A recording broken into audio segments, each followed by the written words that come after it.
आप देख रहे हैं media vision news. Himachal Pradesh की 14वीं विधानसभा का मानसून सत्र शिमला में आरंभ हो चुका है। मानसून सत्र 9 सितंबर 2024 तक चलेगा। सत्र के दौरान 10 बैठकें आयोजित की जाएंगी।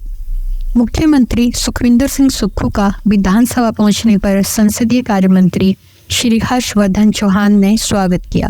प्रदेश में कानून एवं व्यवस्था के मुद्दे पर विपक्ष के वॉकआउट पर मुख्यमंत्री ठाकुर सुखविंदर सुक्खू ने विपक्ष को लताड़ा और क्या कुछ उन्होंने कहा है अपने संबोधन में, आइए सुनते हैं। अध्यक्ष महोदय, प्रदेश में इस समय आपदा से संबंधित सबसे विकट स्थिति और जो नियम कहते हैं कि सब काम काज छोड़कर नियम 67 के तहत चर्चा करो, वो उन परिस्थितियों में कहते हैं जब कोई आपात स्थिति आती है। ये वो घटनाओं का चर्चा करके लॉ एंड ऑर्डर की बात करना चाह रहे हैं जिन घटनाओं पर हमारी सरकार ने, चाहे वो किसी का भी बेटा था, 6 घंटे के अंदर जेल की सलाखों के पीछे भेजे। दूसरी बात,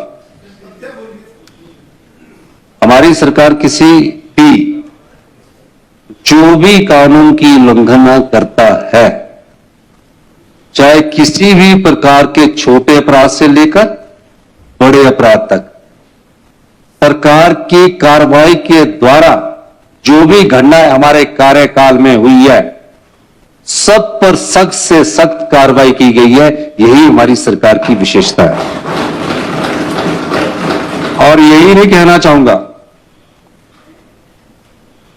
जो नशे के कारोबारी है,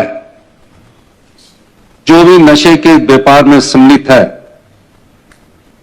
मैं आपको इस मंच के माध्यम से कहना चाहता हूं, ये नशे के कारण हुआ है जिसको पूर्व मुख्यमंत्री जयराम ठाकुर जी लाए हैं। चर्चा किन पर कर रहे हैं? नियम 67 किस पर ला रहे हैं? जो नशे के व्यापारी है, जो नशे के धंधे पे रख रहे हैं, उसमें कह रहे हैं कि सरकार इन नशे के धंधों वालों पर चर्चा करे। चर्चा उस पर होनी चाहिए। मैं इस चर्चा के लिए आपको मैं कहता हूं कि जो भी चर्चा हो, लेकिन किस नियम के तहत हो, वो तो कार्रवाई नियमों के अनुसार चलेगी। पंजाब का आदमी का मर्डर हुआ और गांजा का व्यापार करता था, दो नशे के व्यापार करने वालों के बीच में झगड़ा हुआ, दो नशे के व्यापार करने के बीच में झगड़ा हुआ। पेमेंट लेने के लिए बद्दी में आया, पेमेंट पर कहा सुनी हुई और झगड़ा हुआ।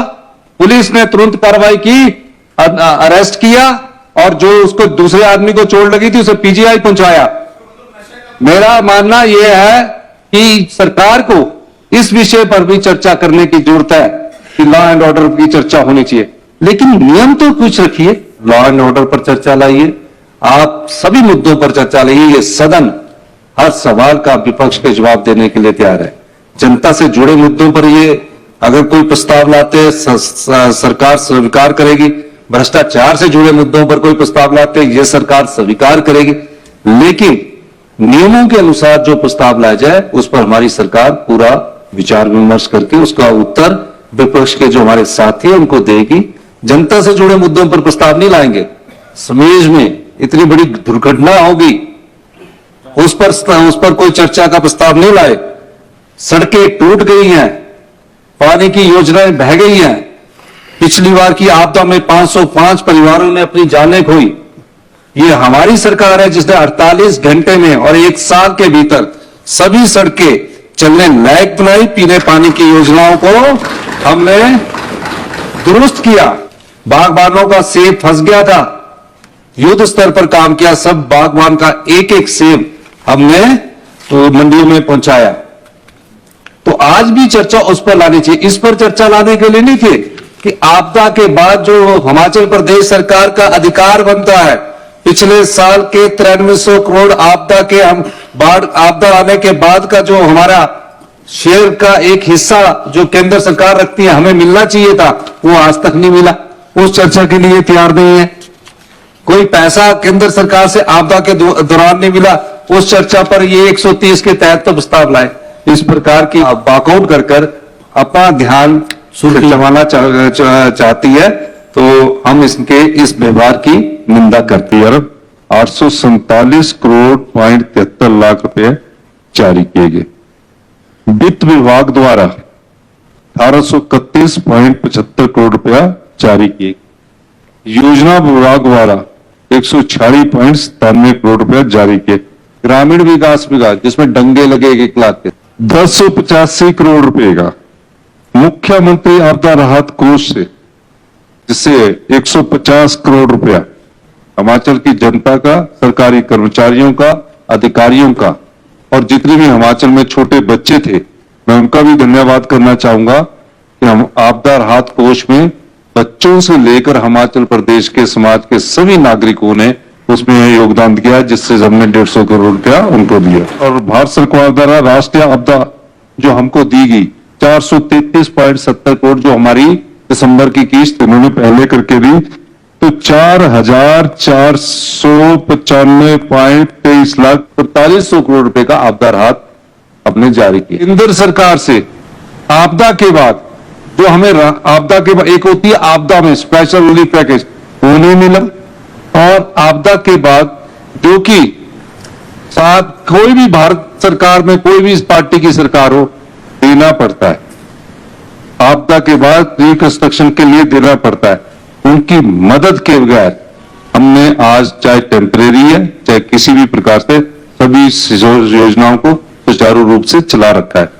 अब मैं दोबारा मिला प्रधानमंत्री से, मैंने कहा कि पीडीए ने पोस्ट डिजास्टर नीड असेसमेंट से, जिसका एक अंश जो हमारे टैक्सेस का है, चाहे जीएसटी का है, एक अंश उसमें जाता है, उससे आज तक हमको 9300 करोड़ रुपए का हमने भेजा, एक पैसा नहीं मिला। अब मेरा मानना है कि मैं दोबारा इसके बाद जाऊंगा, और जो हमारा अधिकार है, ये खैरात नहीं है, ये अधिकार है। जो भी सरकार आएगी, जब कभी भी आपदा आएगी, उसमें हमारा अधिकार है, हम उसमें कोशिश कर रहे हैं कि हमको उसका पैसा मिले। ये बगैर पैसे के, जिसमें केंद्र सरकार का पैसा नहीं है, हमने ये सारा जो कार्य है ये किए हैं।